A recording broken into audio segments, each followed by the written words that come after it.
আমাকে যদি প্রশ্ন করা হয় এন্ট্রি লেভেলের সবচেয়ে ভালো ফোন কোন ব্র্যান্ড অফার করবে, আমার জন্য উত্তরটা দিতে কষ্ট হবে না তেমন। এই কোশ্চেনের অ্যান্সারে আমার ইশারাটি চলে যাবে সিম্ফনির দিকে। আর তারই ধারাবাহিকতায় সিম্ফনি অ্যাটমের পর তারা লঞ্চ করলো সিম্ফনি i67, যার অফিসিয়াল প্রাইস ধরা হয়েছে 5990 টাকা। এই প্রাইসে এই ফোনটি আপনাদের কি অফার করছে, আজকে এই ফোনটি আমরা আনবক্সিং করব এবং দিব আমার ফার্স্ট ইমপ্রেশন। তো হ্যালো গাইস, কেমন আছেন সবাই? আমি রবিন, আপনারা দেখছেন মোবাইল বাড়ি। তো চলুন আনবক্সিং এ চলে যাই।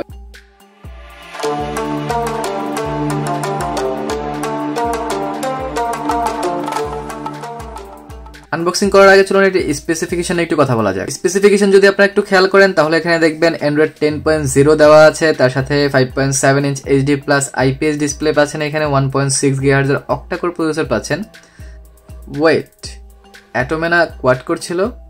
By the way, front camera পাচ্ছেন 5 মেগাপিক্সেল, রিয়ার ক্যামেরা পাচ্ছেন 8 মেগাপিক্সেল। এখানে এআই ক্যামেরা বলা হয়েছে, এটি আমরা টেস্ট অবশ্যই করব, সো দেখবো যে আসলে কতটা এআই কাজ করে। এখানে রোম এবং র্যাম 2GB এবং 16GB পেয়ে যাচ্ছেন।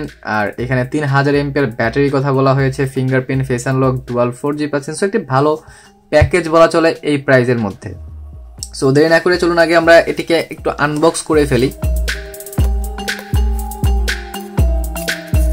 ফোনটি খোলার সাথে সাথে আমরা উপরে যেটি দেখতে পাবো এটি হচ্ছে i67 যে ফোনটি আছে, এটি আমাদের রাখা আছে। ফোনটি সাইডে রেখে যদি আমরা নিচের সেগমেন্টে দেখি তাহলে নিচে আমরা প্রথমে ব্যাটারি পেয়ে যাচ্ছি, যেটি 3000 এমপিআর একটি ব্যাটারি, এবং ফোনটি খোলা যায়, অবশ্যই ব্যাটারিও খোলা যায়, যার কারণে আমরা এটি খোলা পেয়েছি।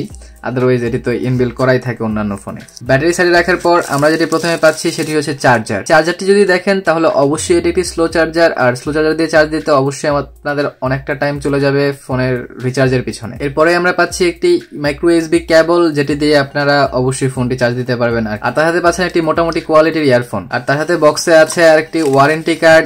এছাড়া আর কোনো কিছুই নেই। সো অ্যাটমে আমরা দেখেছিলাম যে ডকুমেন্টেশন ছিল না, কারণ সিম্ফনি হয়তো অলরেডি জেনে গেছে যে মানুষ এতটা উপর লেভেলে চলে গেছে ফোন ইউজের ক্ষেত্রে যে তাদের ডকুমেন্টেশন আসলে দরকার হয় না, তারা নিজেরা এমনিতেই ফোন চালাতে পারে।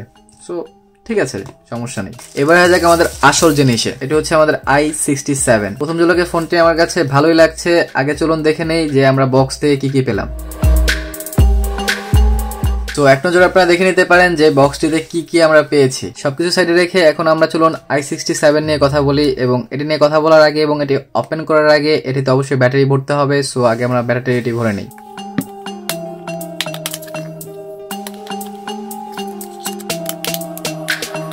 তো ব্যাটারি আমরা ভরে ফেলেছি, এবং আপনাদের একটু দেখিয়ে দিই যে এখানে আপনারা 3টা স্লট পাচ্ছেন, সিম 1 সিম 2, মানে 2টা সিম ইউজ করতে পারবেন, এবং একটা মেমোরি কার্ড এখানে ইউজ করতে পারবেন। এবার চলুন ফোনটি ওপেন করা যাক। আর ফোনটি ওপেন হতে হতে আমরা পোর্টস এন্ড বাটন নিয়ে কথা বলি। নিচের সাইডে আপনারা পেয়ে যাচ্ছেন একটি মাইক্রোফোন এবং স্পিকার গ্রিল। রাইট সাইডে আপনারা পেয়ে যাচ্ছেন ভলিউম রকার এবং পাওয়ার বাটন, এবং পাওয়ার বাটনের পজিশনটিও খুব ভালো জায়গায় ছিল এবং খুব ভালোভাবে রিচ করা যাচ্ছিল, কারণ ফোনটি একটু ছোটখাটো, এক হাতে খুব ভালোভাবে আপনারা ধরতেও পারবেন। এবং লেফট সাইডটি আপনারা পুরোটা ক্লিন পাচ্ছেন। আর উপরের সাইডে আপনারা একটি পাচ্ছেন মাইক্রো ইউএসবি পোর্ট এবং একটি headphone jack. And headphone jack অনেক ইম্পর্টেন্ট। প্রথমে যদি আমি ফোনটির বিল্ড কোয়ালিটি নিয়ে কথা বলি তাহলে ফোনটির বিল্ড কোয়ালিটি আমার কাছে মোটামুটি ভালো লেগেছে। প্রাইস অনুযায়ী অবশ্যই পুরোটা প্লাস্টিক বিল্ড, কিন্তু একটু মোটা মনে হচ্ছে ফোনটি আমার কাছে।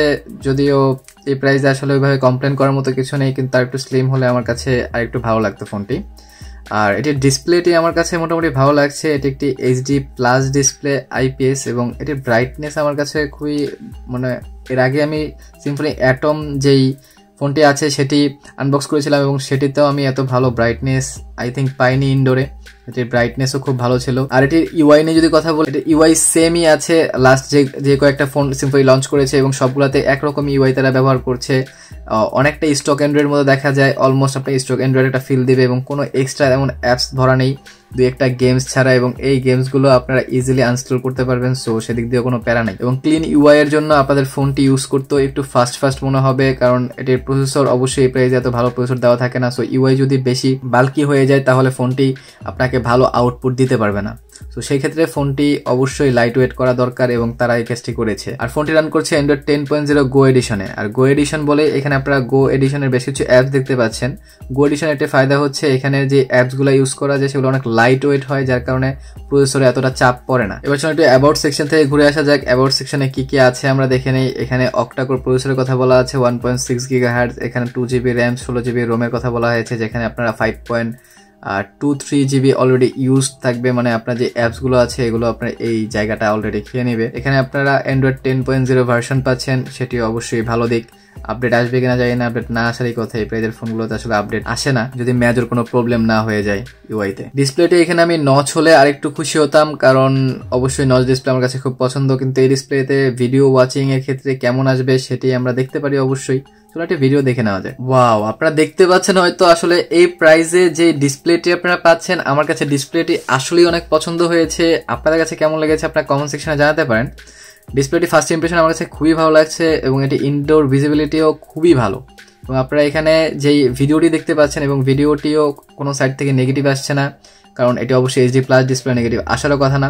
কিন্তু দুই সাইডের ব্যাজেল যদি না থাকতো না, একটু কম থাকতো যদি অনেক ভালো লাগতো আসলে, বাট এই প্রাইস বিবেচনায় এটাকে কমপ্লেনও করা যাচ্ছে না। তো চলুন এবার ক্যামেরাটি দেখে নেওয়া যায়, ক্যামেরাটি এই প্রাইসে কেমন হবে, কারণ এই প্রাইসে অনেকে একটু ভালো ক্যামেরা চান। সো এটির ক্যামেরাটি কেমন চলুন কয়েকটা ছবি আপনাদের আমি তুলে এরপরে দেখাই। সো ইনডোরে আমি বেশ কিছু ছবি তুলেছি এবং আপনাদের দেখিয়ে দিচ্ছি ইনডোরের ছবিগুলো। ইনডোরে যদি আপনার প্রপার লাইট থাকে তাহলে মোটামুটি ভালো ছবি আসছিল এবং এটির এআই মোডও ডিটেক্ট করে ফেলছিল যে এটি আসলে কিসের ছবি তুলছি, তার কারণে কালারগুলো আপনাদের একটু পাঞ্চি করে দেবে। মানে সে যদি বুঝে যায় যে হ্যাঁ এটি ফ্লাওয়ার, তাহলে সেটিকে একটু বুস্ট করে দিবে সেটি কালারটি, তাহলে দেখতে আর একটু ভালো লাগে আর কি। এখানে আরো কিছু পিকচার দেখতে পারেন, কিন্তু আসলে এটি যদি একটু লো লাইটই চলে যায় তাহলে আপনাদের এখানে বেশ কিছু নয়েজ আপনারা এখানে খেয়াল করবেন। লাইক এই ইমেজটাতে দেখেন এখানে একটু আলো কম ছিল এবং এটিতে নয়েজে অনেক ভরে গেছে। সো এটি আসলে লো লাইট ক্যামেরা না, এবং এটি ডে লাইটে কেমন পারফর্ম করে সেটি আপনাদেরকে ফুল রিভিউতে জানিয়ে দেওয়া হবে এবং আমি অ্যাজ সুন অ্যাজ পসিবল ফুল রিভিউ নিয়ে আসার চেষ্টা করব। সো আনবক্সিং তো আপনারা দেখলেন, সো আমরা এখন ফেস ক্যামে চলে যাই এবং বাকি কথাগুলো ওইখানেই হবে। ফার্স্ট ইমপ্রেশনের প্রাইস অনুযায়ী ফোনটি আমার কাছে ঠিকঠাকই লেগেছে। 6000 টাকার মধ্যে আপনারা ফিঙ্গারপ্রিন্ট ফেস আনলকের সাথে 2GB 16GB RAM ROM পাচ্ছেন, যেটি আমার কাছে মোটামুটি ভালো লেগেছে এই ফোনটির। তার সাথে ইনডোরের ডিসপ্লেটি অনেক ব্রাইট, এই প্রাইস যদি আমরা আর খারাপ দিক বলতে আমার কাছে মনে হয়েছে ফোনটি একটু মোটা আর একটু চিকন হলে ভালো হতো। আর আরেকটি ব্যাপার যদি আমি বলি তাহলে এটিতে আমি নচ ডিসপ্লে এক্সপেক্ট করি, যদিও এই প্রাইস এটি টাফ, কিন্তু সিম্ফনি কাছে অবশ্যই আমরা ভালো কিছু আশা করি। সবসময় কম বাজেটে আমরা একটু বেশি কিছু আশা করি। সো এই দুটা জিনিস নেক্সট টাইম আমরা তার সাথে এই ফোনটি নিয়ে ফুল ডিটেইলে আলোচনা হবে আমাদের ফুল রিভিউতে, যেটি খুব শীঘ্রই আমি ছেড়ে দেওয়ার চেষ্টা করি। আর আপনারা কমেন্ট সেকশনে জানাতে পারেন ফোনটি আমাদের কাছে কেমন লেগেছে ফার্স্ট ইমপ্রেশন। সো ভালো থাকেন, সুস্থ থাকেন। ভিডিওটি ভালো লাগলে লাইক, কমেন্ট, শেয়ার, সাবস্ক্রাইব করে দেন। দেখা হবে পরের ভিডিওতে। টিল দেন, আল্লাহ হাফেজ।